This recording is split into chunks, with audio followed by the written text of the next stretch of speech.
the next area I want to take you through is UI composition in Figma. So I recently made some tutorials about, like an introduction in Figma where I showed you the different areas that concerning the tool itself and how to think about it, and the sort of like main areas in the tool, and then the main sort of like tools in that tool, and then design blocks. I took you through focusing on the bigger picture rather than the tool. Then I took you through the UIO, the UI element properties. Yeah, so these are just like the different UI elements that are used to sort of like construct maybe parent UI elements or even components.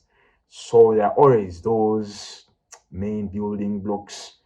And we looked at the line, fill. We looked at the line is actually the border. We looked at corner, the shadow.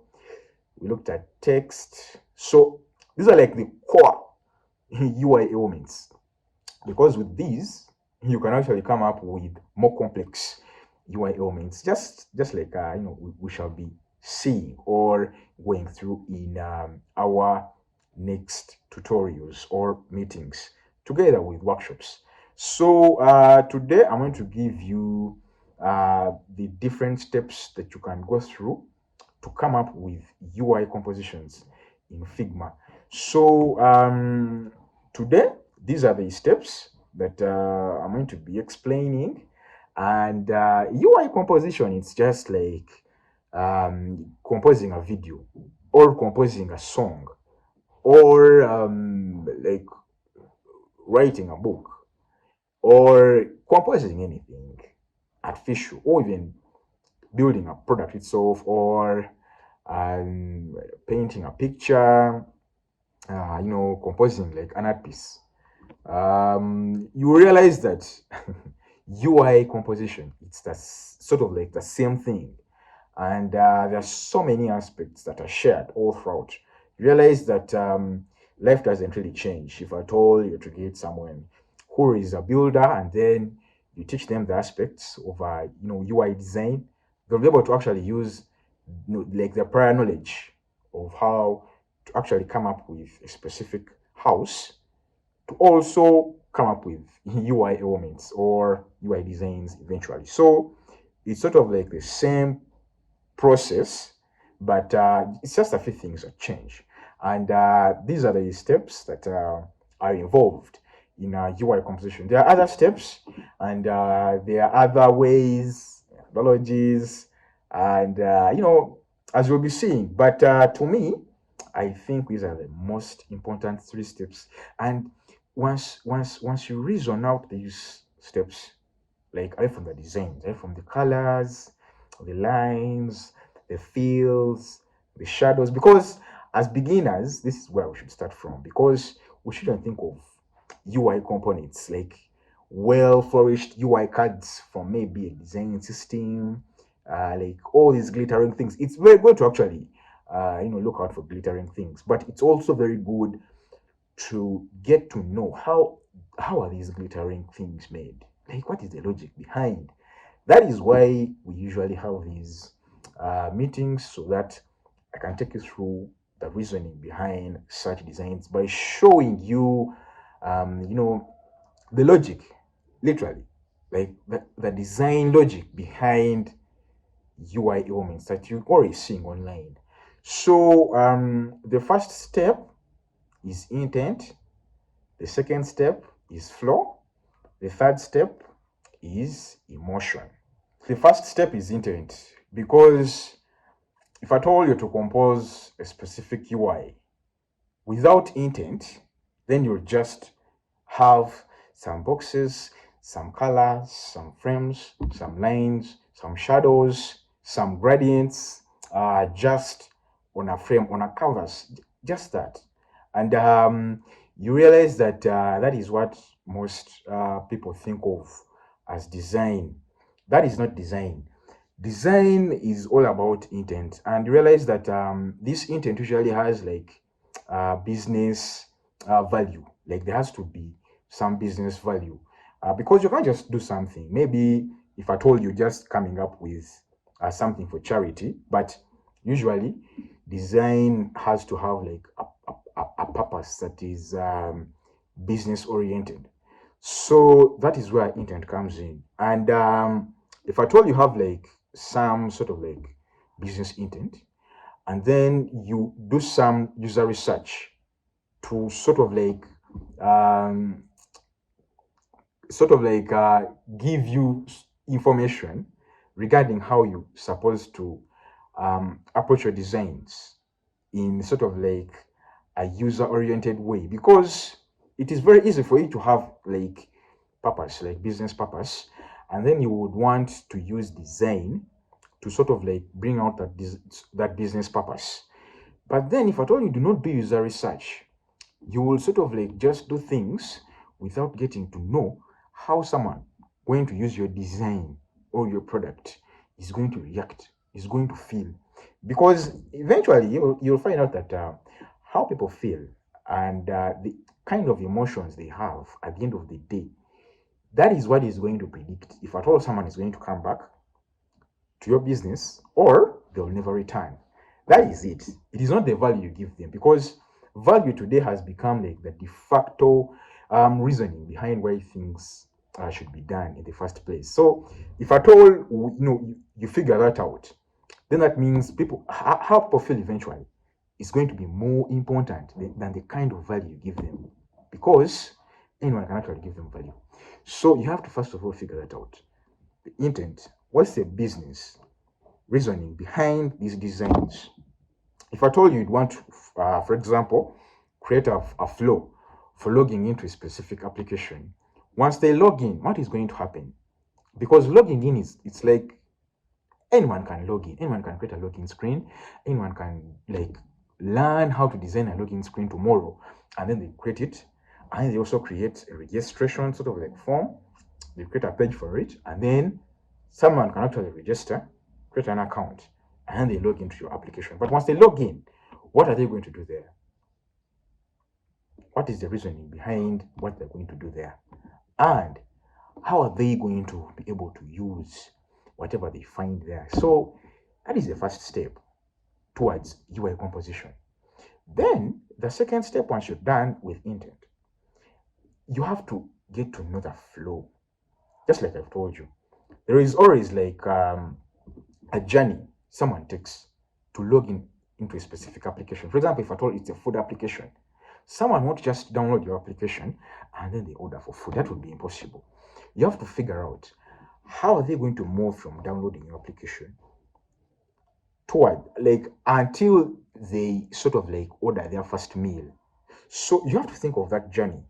And usually some designers don't think of journeys. They think that someone will just maybe fly after downloading the application. Someone will fly from the splash screen until they order for food. So usually someone just designs that home page for ordering for food without reasoning out the other steps. So as a designer who has to first of all think UX, because as UX chiefs, we are here to preach about thinking UX in the first place. Before even designing, you need to think about how someone is going to go through these various steps until they order. And even ordering is it's sort of like a series of steps. It's also a journey of its own, involving so many steps, so many states, and so many related sort of like ways how someone can actually do it. Because you realize that once you order for something, there will also be steps you have to take. For example, you have to follow up the sort of like the process the food is going through. For example, some applications give you like some feedback. For example, they can tell you like we received your order, we are now working on your order.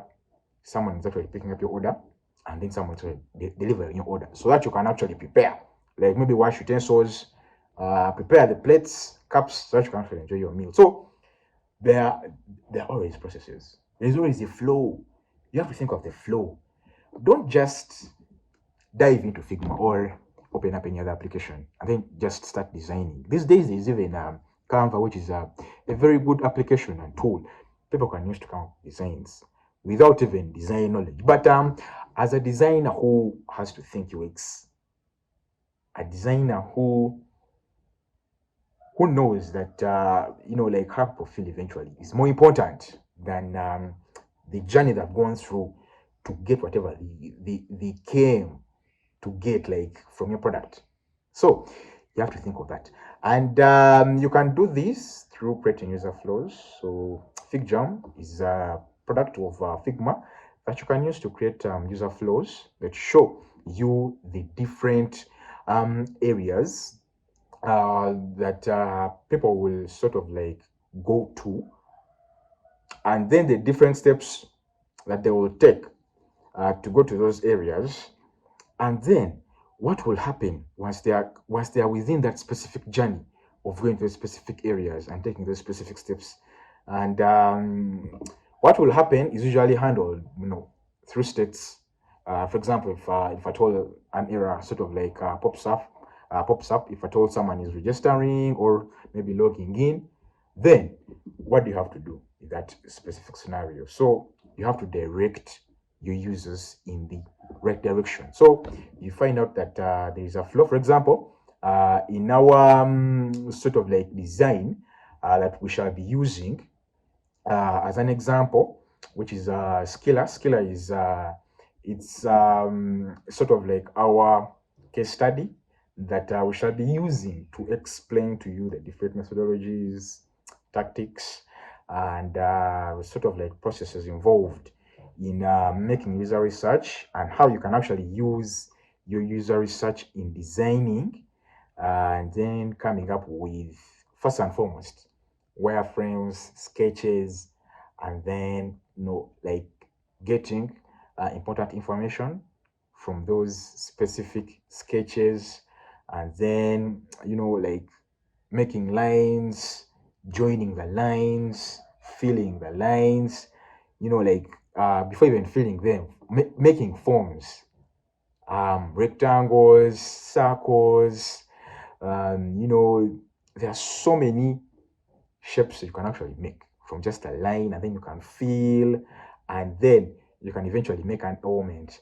But this element should also have like a sole purpose. What is this element going to do? Is it just a button? Is it just like an input field? Like, what is it? Is it a back button? You'll find out that we shall be going through all these areas until eventually we come up with better designs, and most importantly, we shall get to know the reasoning behind specific designs and the logic behind designing. You have to get to know that.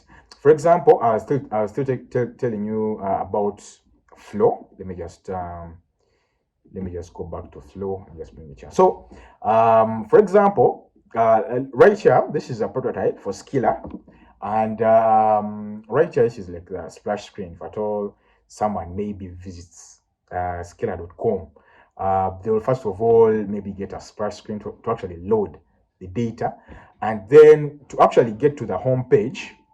As you can see here, someone starts from the splash screen. This is actually a sample flow for a first-time visitor of Skiller. So what steps do they go through to actually get to the home page?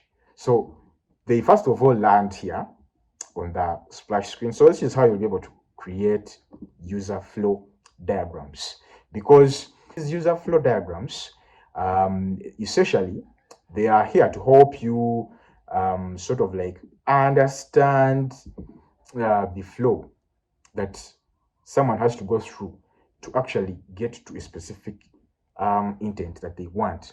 So you realize that these user flow diagrams will be using rectangles to sort of like denote where someone is in a specific flow or journey, and then you'll be using diamonds to sort of like decide where someone should go after accomplishing a specific task or moving from one area to another. These are diamonds, they're like maybe a junction once you're moving and then you reach a specific junction or roundabout actually. And you should ask yourself, am I going to Mbarara now? Am I going to Masaka? Or am I going to Jinja? So you have to get to know which area are you going to. So this is the diamond, and when someone actually moves from the splash screen, uh, they will be able to be taken through the onboarding screens, which are usually the welcome screen, the screen that shows you the product and what it does. And then once you go through that, you can either register or log in if at all you have an account. So you can either register, and then once you register, you'll be able to confirm your phone number or even email, and then you'll be able to provide this information, and then you'll be able to be brought to the home page, as you can see right here. So if at all you have an account, let me just log out right here. If at all you have an account, you'll be able to move straight from maybe the splash screen to logging in, and then once you log in, you'll be brought straight to the home page, as you can see. So that is sort of like how you should think about it. And before you make this design, you need to first of all think of like this flow. How is someone going to move? And this is actually just a very simple flow chart. If someone was to expand onto this, they will add other things. For example, someone might have forgotten their password from here because if at all they finish logging in, they're supposed to actually be brought to this specific home page. So once someone finishes logging in, they will be able. Once someone finishes logging in, they'll be able to be brought to this home page. And then once someone registers, you'll find out that there can be other screens to sort of like cater for which information is someone supposed to actually provide once they're actually registering. For example, as you can see here, once they register, they have to confirm their email, and then they have to provide, like, they have to create their profile, add job titles that they're interested in, and then they generate their missing skills. So this is what Scalar does. It just finds like the missing skills within someone, and then they can be able to actually show them the type of jobs that they can actually apply for, and then the type of missing skills that they have. So you realize that all of that can be figured out through a user flow chart. And usually it's actually very difficult for some designers to think this way. They like just jumping into the designs, as you can see, like creating these elements and figuring out which color can I use and all of that. But as you'll find out that is always like the last step, figuring out which design you have to use. Figuring out which style of design you have to use, and then figuring out which type of elements you have to use, like which type of color you have to use, is usually like the last step, because you realize that our last step is actually emotion. As you can see here, for you to actually come up with very good UI compositions, you have to first and foremost get to know the intent, the flow, and then the type of emotion, not the type of design. Because as I took you through, like in the previous workshop, I took you through an introduction to sort of like Figma 2, like part 2. So realize that I showed you how you can use the different core UI elements. That's like the line, text, the fill, the shadow, to come up with like any UI element that you want. So usually it's not like the type of design that you come up with that really matters, but the kind of emotion you want to trigger. That is what really matters. And this usually takes time, and it usually happens through, first and foremost, asking yourself, which elements can I use to trigger a specific type of emotion? And then, once you get to know which type of elements I can use, you will get to know how to add them together and then come up with screens, like interactable screens, just like I showed you here. Uh, these are like interactable screens because these are pages. This is a tab, and these are pages. You can actually visit any of these specific pages in detail, and you'll find out that these pages is just a combination of different elements meant to trigger certain emotions. And you realize that you have to figure out like the type of action has, like, someone has to sort of like do in order to get to a specific intention, specific business intention. For example, here we're logged in, and then someone has to like skill up, or maybe they have to like apply for a specific job, and then eventually get the job. And then, eventually we can track the type of skills they have, and then the type of jobs they've been applying for, and then we can actually mold a business model around that. And then we can be like, for you to actually continue, we can help you, predict which type of jobs actually suit you, depending on the types of skills you have and how far you've actually skilled up.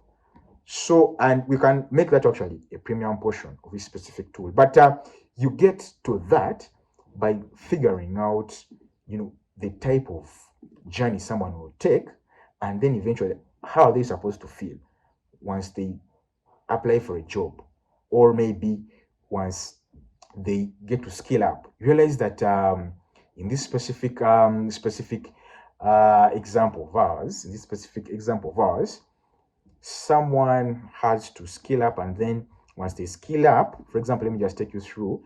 They have to actually select a course, and then they have to select a chapter, and they have to select a chapter right here, and then they can actually start watching that specific chapter or reading about it.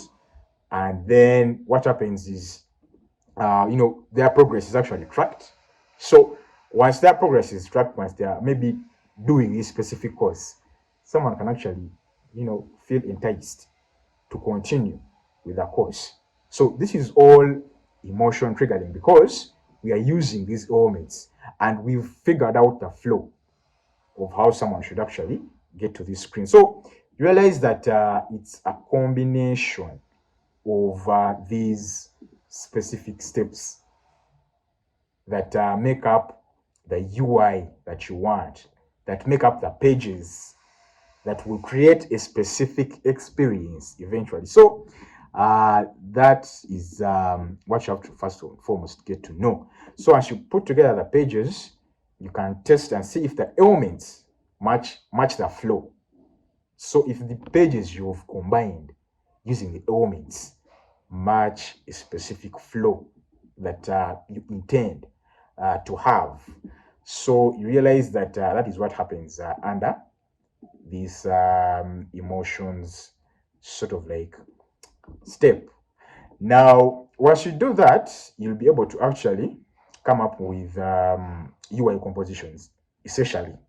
So that is how you come up with a specific UI composition. For example, this specific composition I have showed you right here. You just need to know the intent. For example, the intent here is to get to this last screen, which is the home screen. And then you have to get to know the next step, which is getting to know the flow. The flow is just getting to know, if at all I move from the splash screen, what is the next screen that is supposed to appear? Is it an onboarding screen? Is it a registration screen? Is it a login screen? And which type of user is this? So as a designer, you have to get to know which type of user is the intent. Because if at all you have like a different user who has maybe logged in, you can't just show them like a registration form again. You have to get to know that this is a recent user, and you have to show them a different screen. And All of this comes through a combination of these specific steps. Now, once you get to know the flow, then you get to know which kind of emotion do I want to trigger. For example, I would want a smooth login or registration. Now, this registration right here, it involves other flows, just like I showed you right here. If at all I'm to register, first and foremost, I can input the full name, email, the password. I confirm the password. And then once I register, there are other steps. For example, confirming the email by inputting the sort of like code they sent me. And then once I confirm the email, I need to start onboarding. So you realize that there are other steps to get to their home screen. Now, you have to get to know how is someone going to feel to get to that home screen. That is the emotion. So literally, we use ailments to trigger the emotions. So don't forget that. That is how we come up with UI compositions. And you can use this same tactic to come up with more sort of like sort of like compositions. For example, let me just open up other designs for Skiller.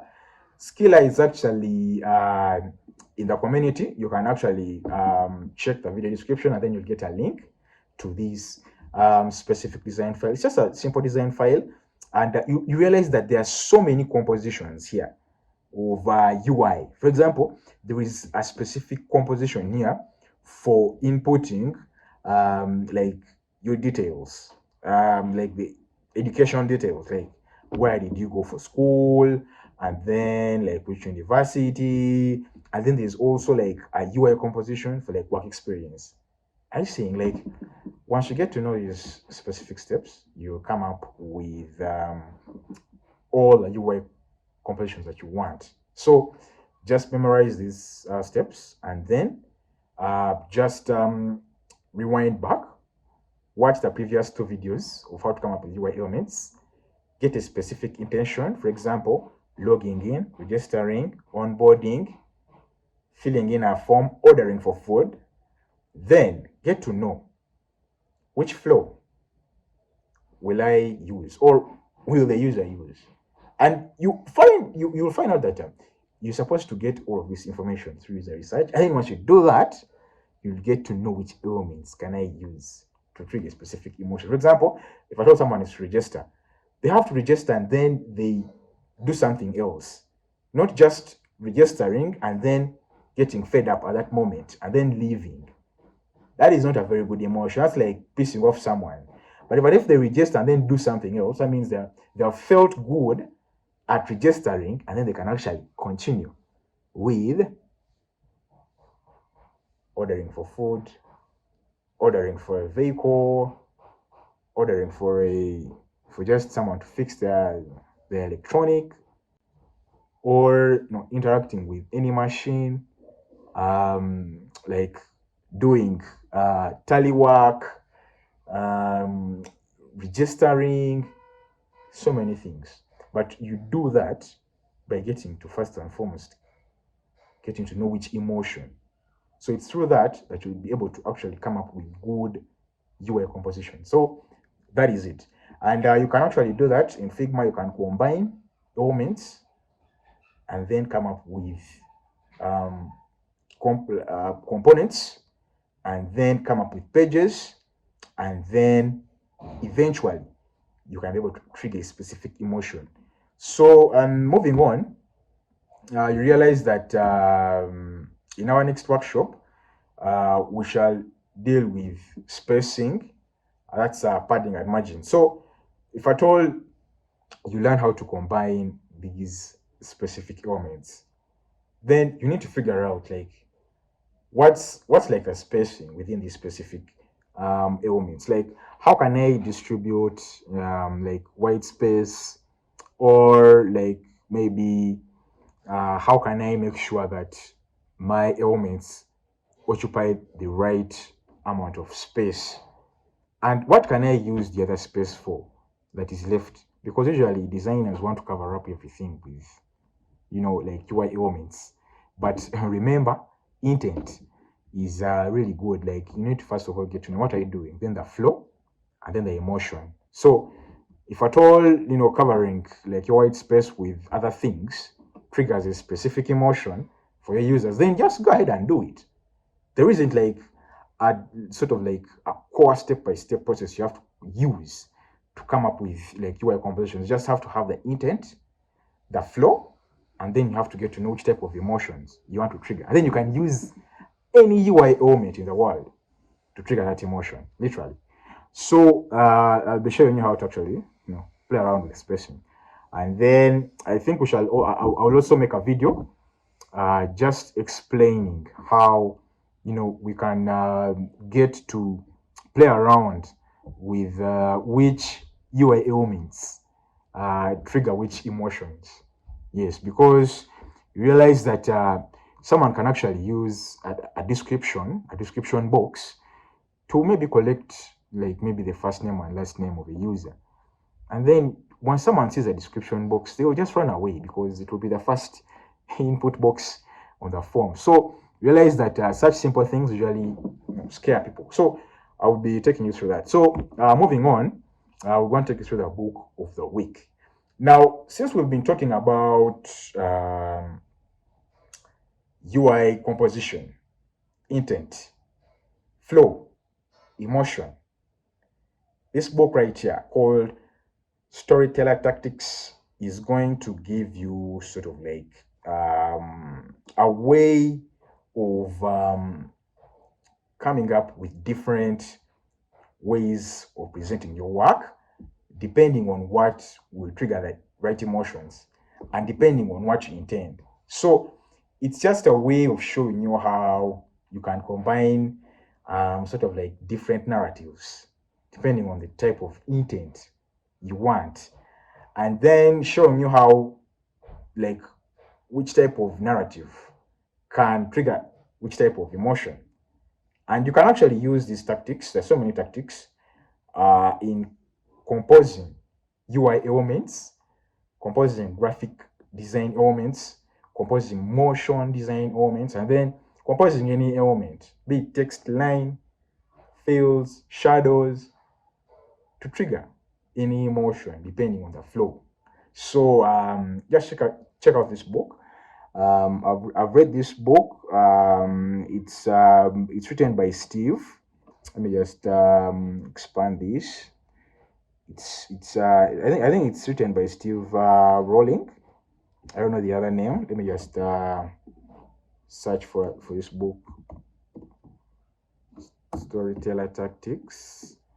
I think it's written by Steve Rowling. So you can check out this book on Amazon together with any other website that you might use to actually check out this specific book. So let me just check for the author. Yeah, Steve Rowling. So Steve Rowling is the author of this book. I've also read this book, by the way, so don't think I'm just recommending a book I haven't read. So I've read this book, and you find out that there are so many. I've read this book, and you'll find out that there are so many ways that you can, compose your elements, your UI elements, to trigger the kind of emotion that you want. So that was the book of the week, and the last area I would want to take you through is this one right here. I would want to just first and foremost thank you for attending this workshop, and then I would want to request you to stay connected. Follow the UX Chefs on LinkedIn, Twitter, and other social media platforms, and then you can talk to an expert. You can visit our website, which is uxchefs.co, and contact us if at all you have a business design related problem. We can always jump in and help you out. You can join the community. There's so many members, there's so many creatives that are waiting for you to sort of like help you kickstart your journey as a web designer, UX designer, graphic designer, and a digital designer in general. So I'll be very excited to actually see you joining the community so that you can actually kickstart your journey as a designer. So, thank you for attending this specific workshop, and see you in the next workshop. Bye bye.